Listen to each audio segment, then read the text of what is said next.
తూర్పు ముఖంగా ఉన్న శివాలయంలోకి ప్రవేశించి నమస్కారం చేస్తే గృహస్థు ఒకలా ప్రదక్షిణం చెయ్యాలి, బ్రహ్మచారి ఒకలా ప్రదక్షిణం చెయ్యాలి, సన్యాసి ఒకలా ప్రదక్షిణం చెయ్యాలి. ముగ్గురు శివాలయానికి ఒకలా ప్రదక్షిణం చేయడానికి వీల్లేదు.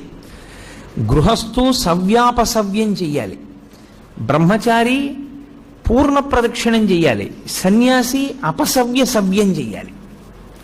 సవ్యాపసవ్యము అంటే గృహస్థ అయితే ఎడంచేతి పక్క నుండి తిరగాలి. ఎంతవరకు తిరగాలి? సోమసూత్రము కనపడే పర్యంతమే తిరగాలి. సోమసూత్రం అంటే శివాలయంలో అభిషేకం చేసిన తీర్థం బయటికి వెళ్ళిపోయేటటువంటి మార్గం. ఆ మార్గం కనపడుతోందనుకోండి, అభిషేక తీర్థం వెళ్ళడం కనపడుతోందనుకోండి, ఇక దాన్ని దాటకూడదు. గృహస్థు అక్కడ వరకే వెళ్ళి వెనక్కి తిరిగిపోవాలి. ఎక్కడ వరకు మళ్ళీ వెనక్కి తిరగాలి అంటే చండీశ్వర స్థానం వరకు తిరగాలి.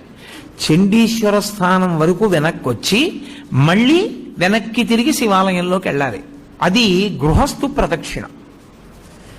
బ్రహ్మచారి అయితే ఇప్పుడు నేను నా కొడుకు కలిసి శివాలయంలోకి వెళ్ళాము, సోమసూత్రం పైకుంది, నేను ఈ గుళ్ళోకే వచ్చాను అనుకోండి, కాసేపు తూర్పు ముఖంగా ఉన్న ఆలయానికి నమస్కారం చేసి ఎడం వైపు నుంచి వెళ్ళి ఎడమవైపు నుంచి నేను గుడికి